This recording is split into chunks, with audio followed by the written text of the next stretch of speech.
Assalamualaikum warahmatullahi wabarakatuh. Saya Anissa Nurhuwaida dari kelas 12 MIPA 4. Saya di sini akan mempresentasikan penelitian kacang hijau yang berjudul Pengaruh Cahaya Terhadap Pertumbuhan Kacang Hijau. Latar belakang, kacang hijau termasuk tanaman pangan yang telah dikenal luas oleh masyarakat. Tanaman yang termasuk dalam keluarga kacang-kacangan ini sudah lama dibudidayakan di Indonesia. Di Indonesia, tanaman kacang hijau merupakan tanaman kacang-kacangan ketiga yang banyak dibudidayakan setelah kedelai dan kacang tanah. Menurut data Badan Pusat Statistik 2016, produksi kacang hijau nasional fluktuasi dari tahun 2011 sampai 2015 yaitu 341.342 ton, 284.257 ton, 204.670 ton, 244.589 ton, dan 271.463 ton pada tahun 2015. Sedangkan produksi kacang hijau pada tahun 2019 diproyeksi mencapai 309.400 ton. Untuk tetap dapat mencapai produksi yang tinggi, maka perbaikan teknik budidaya salah satunya adalah penggunaan benih yang berkualitas. Kacang hijau merupakan salah satu komoditas kacang-kacangan yang rentan terhadap serangan hama gudang. Hama gudang yang sering menyerang benih kacang hijau adalah Callosobruchus chinensis L. Hama ini bersifat polifag. Rumusan masalah, tujuan, dan manfaat. Rumusan masalah 1. Bagaimanakah perbedaan pada pertumbuhan kacang hijau yang mendapatkan cahaya matahari langsung dan kacang hijau yang tidak mendapatkan cahaya matahari atau yang berada di tempat gelap? Tujuan 1. Mengetahui faktor yang mempengaruhi pertumbuhan tanaman. 2. Untuk mengetahui perbedaan tumbuhan pada kacang hijau yang terkena cahaya matahari langsung dan yang tidak terkena cahaya matahari atau yang berada di tempat gelap. Untuk manfaatnya sebagai sumber informasi dalam pengembangan teknologi pertanian. Kajian teori. A. Pertumbuhan dan perkembangan. Pengertian pertumbuhan dan perkembangan. Pertumbuhan dapat diartikan sebagai suatu proses pertambahan ukuran atau volume serta jumlah sel secara irreversibel atau tidak dapat kembali ke bentuk semula. Sedangkan perkembangan adalah peristiwa perubahan biologis menuju kedewasaan tidak dapat dinyatakan dengan ukuran tetapi dengan perubahan bentuk. Dan pada proses pertumbuhan selalu terjadi peningkatan volume dan bobot tubuh, peningkatan jumlah sel dan protoplasma. Kecambah kemudian berkembang menjadi tumbuhan kecil. Setelah tumbuh hingga mencapai ukuran dan usia tertentu akan berkembang membentuk bunga dan buah atau biji sebagai alat perkembangbiakan. Pertumbuhan yang terjadi pada tumbuhan ada di daerah meristematis titik tumbuh, yaitu bagian yang mengandung jaringan meristem.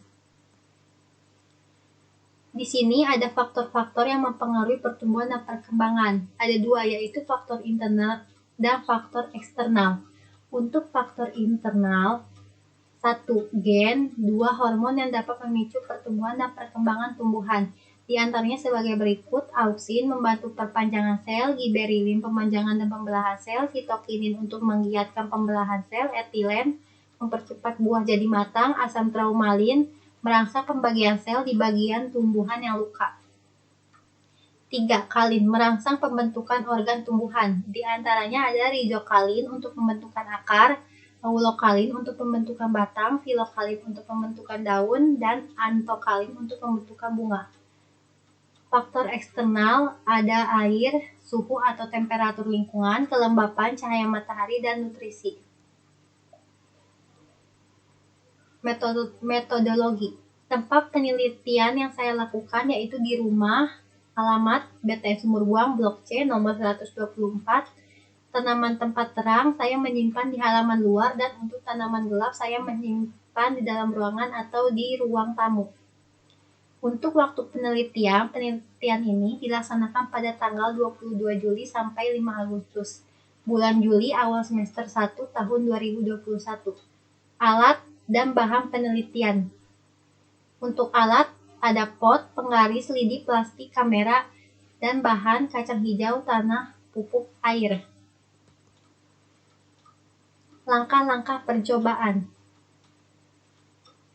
Menyiapkan alat dan bahan yang diperlukan. 2. Memasukkan tanah ke dalam pot. 3. Menanam biji kacang hijau pada pot. 4. Menandai biji kacang hijau dengan lidi yang diberi plastik. 5. Menyiram biji-biji kacang hijau pada masing-masing pot dengan air secukupnya. Penyiraman dilakukan 1 hari sekali. 6. Mengukur batang kacang hijau. 7. Memotret setiap perkembangan pada pertumbuhan kacang hijau. Di sini ada data atau tabel dari tanaman terang dan tanaman gelap selama 15 hari. Untuk tanaman terang, hari pertama dan hari kedua belum tumbuh, dan hari ketiga mulai tumbuh di rata-rata 0,4 sampai hari ke-15 rata-rata 16. Untuk tanaman gelap mulai tumbuh di hari kedua, yaitu tanaman pertama, hanya tanaman pertama setinggi 0,3 cm, dan untuk tanaman ke-15 tanaman gelap yaitu 15,9 cm. Untuk tanaman gelap dimulai hari ke-12 tanaman sudah mulai mati. 2 mati dan 3 tanaman hidup, dan untuk hari ke-15 hanya 1 tanaman yang hidup, yaitu tanaman kelima. Di sini ada foto perkembangan tanaman kacang hijau di luar ruangan. Untuk hari pertama dan hari kedua belum terlihat, dan hari ketiga mulai terlihat batangnya sedikit. Untuk hari keempat mulai tumbuh daun, dan untuk hari ke-15 belum terlihat ada tanaman yang mati, karena tanaman di luar ruangan cukup terkena matahari dan mempunyai klorofil yang bagus serta sehat dan terlihat berwarna hijau sehat. Di sini untuk foto perkembangan tanaman hijau di dalam ruangan. Hari ke-1 belum terlihat, hari kedua mulai terlihat, dan hari ketiga mulai terlihat memanjang. Untuk hari ke-4 sampai hari ke-10 tanaman masih mulai memanjang, tapi hari ke-11 sampai hari ke-15 tanaman mulai mengering dan layu. Kenapa tanaman di dalam ruangan mulai mati untuk hari ke-11 sampai hari ke-15? Karena hormon auksin yang ada di tanaman rusak, sehingga tumbuhan kacang hijau membengkok dan mencari cahaya matahari. Tumbuhan di tempat gelap cepat mati, seperti yang saya perlihatkan di sini, karena kekurangan klorofil sehingga mengakibatkan cepat mati, atau juga disebut sebagai peristiwa etiolasi.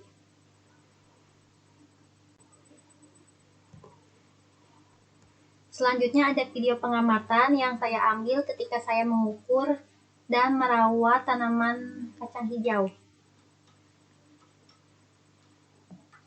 Assalamualaikum warahmatullahi wabarakatuh. Saya Anissa Nurwaida, kelas 12 Saya di sini akan memperlihatkan video saya tentang pengamatan saya terhadap tumbuhan kacang hijau. Karena tanaman yang di dalam ruangan sudah mati, saya tidak akan mengukur tanaman yang di dalam ruangan.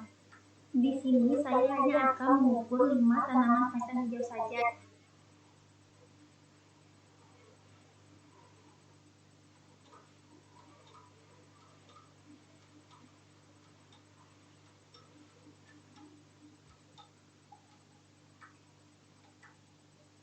Selanjutnya ada grafik tanaman yang saya buat dan saya ambil dari rata-rata masing-masing tanaman gelap dan tanaman terang.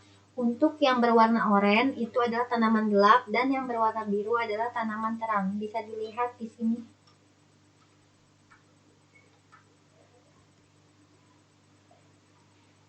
Pembahasan, pertumbuhan kacang hijau di tempat gelap lebih cepat dibandingkan tempat terang. Jadi jika tanaman kacang hijau lebih cepat tumbuh di tempat gelap karena pengaruh fitohormon, termasuk hormon auksin. Fungsi utama hormon auksin adalah sebagai pengatur pembesaran sel dan memacu menjaga sel di daerah belakang meristem ujung. Hormon auksin sangat peka terhadap cahaya matahari. Hormon auksin akan terurai dan rusak pada keadaan gelap, karena jika di tempat gelap hormon auksin tidak terurai sehingga tumbuhan akan membengkok ke arah cahaya matahari dan terus memacu pemanjangan batang. Akibatnya batang tanaman akan lebih cepat panjang ditanam di tempat gelap. Tetapi dengan kondisi fisik tanaman yang kurang sehat, warna batang daun pucat, serta kekurangan klorofil dan mengakibatkan cepat layu atau mati, atau juga disebut etiolasi. Jika tanaman di tempat terang, maka tanaman kacang hijau akan tumbuh lebih pendek. Seperti yang telah dijelaskan di atas, hormon auksin ini akan terurai sehingga pertumbuhan tinggi tanaman tidak terlalu cepat. Akan tetapi kondisi ini Fisik tanaman di tempat terang lebih sehat, subur, dan terlihat segar, warnanya kehijauan, serta memiliki cukup klorofil. Kesimpulan dan saran. Kesimpulannya mempengaruhi cepat lambatnya pertumbuhan tanaman kacang hijau yaitu suhu, cahaya, matahari, dan metode penanaman. Tanaman yang kurang cahaya di tempat gelap atau lembab, batangnya lebih panjang. Hal itu karena tanaman mencari cahaya matahari untuk berfotosintesis. Untuk saran dari saya dalam melakukan percobaan atau penelitian ini harus memperhatikan syarat-syarat yang dibutuhkan, yaitu air yang cukup, pemilihan biji yang baik. Jika syarat tersebut tidak terpenuhi, maka biji akan tetap dalam keadaan tidur atau juga disebut dormant. Dan juga pemilihan jumlah biji per lubang tanam yang tepat sangat mempengaruhi hasil tanaman kacang hijau. Disarankan menggunakan 1 biji per lubang tanam. Ini ada daftar pustaka. Dan juga selanjutnya ada biodata saya, nama Anissa Nurhuaida, kelas 12 MIPA 4, tempat tanggal lahir Tasikmalaya 5 Februari 2004, alamat BT Sumberbuang, blog C124, email anissanurha046@gmail.com. Terima kasih untuk yang sudah menonton video presentasi saya. Kurang lebihnya mohon maaf karena saya juga masih perlu banyak-banyak belajar. Wabillahi taufiq wal hidayah. Wassalamualaikum warahmatullahi wabarakatuh.